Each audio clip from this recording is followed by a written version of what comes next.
What if I told you there's a $91 billion engine just humming along, powering the American Northeast? An engine you probably interact with every single day, but you might not even see it. Well, today we're going to pull back the curtain on this incredible economic story using some amazing data from the American-Mexican Regional Chamber of Commerce. All right, let's dive in. So that's the big question we're going to tackle, right? What exactly is this $91 billion force? Well, the answer, it's kind of hiding in plain sight. It's in the food you buy at the grocery store, it's in the new buildings popping up all around you, and it's deep inside the supply chains that literally keep our cities humming. So yeah, let's break it all down. Okay, so here's how we're going to do this. First, we'll look at what this unseen economic force really is. Then, we're going to zoom right into the powerhouses of the Northeast. After that, we'll get to the heart of it, the entrepreneurial backbone. We'll even follow the journey from avocados all the way to logistics. And then, at the end, we'll put all the pieces together to reveal that massive $91 billion footprint. All right, first up, this unseen economic force. We're not talking about opinions here. We're going to dive right into the data, the hard numbers that show the incredible economic power of the Mexican-American community in this part of the country.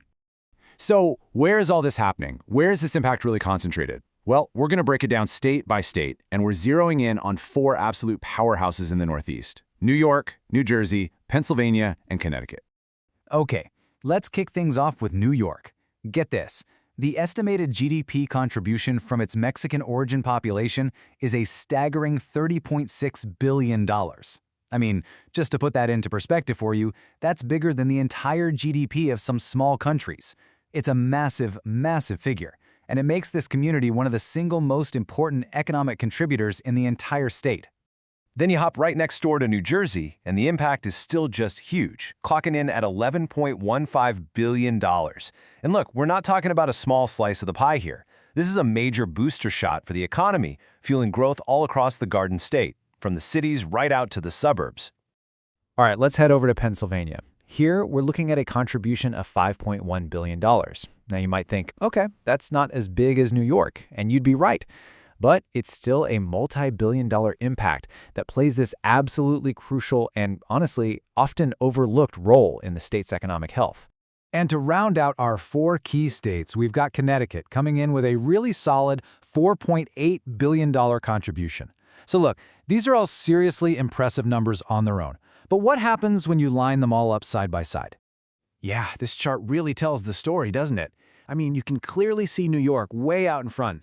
But what's just as important, I think, is the collective power here. You add up New Jersey, Pennsylvania, and Connecticut, and together, that's over $21 billion.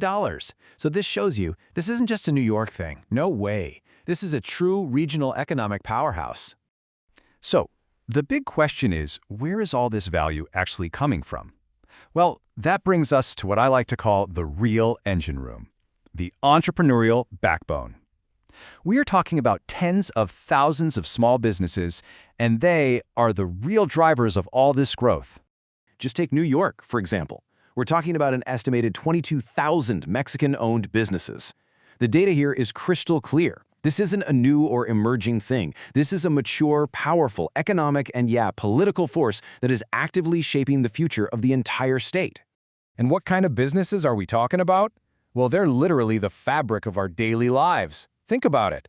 The restaurants we love to eat at, the construction crews that are building our cities, the shops we pop into, and all the transportation and maintenance services that, keep everything from falling apart.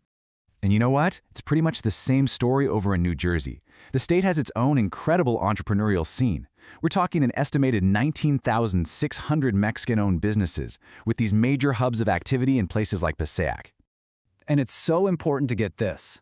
We're not just talking about restaurants and shops with a storefront. A huge piece of this economic puzzle comes from these vital and, again, often unseen industries.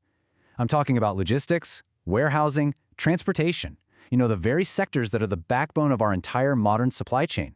That whole idea of supply chains, that actually brings us to an even bigger picture. So let's zoom out for a second and look at the US-Mexico trade connection, because this is what really amplifies the economic impact we've been talking about.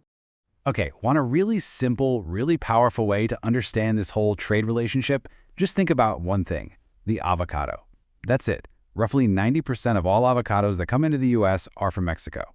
I mean, it is the perfect symbol for how deeply connected our economies really are. And believe me, it goes way beyond just avocados. Mexico is the source for nearly 70% of all our fresh veggie imports, and more than half of all our fresh fruit imports. So what does that actually mean for you? It means the produce aisle at your local grocery store is fundamentally shaped by this one trade relationship. And we can take that huge national number and bring it right back home to the Northeast. Check this out.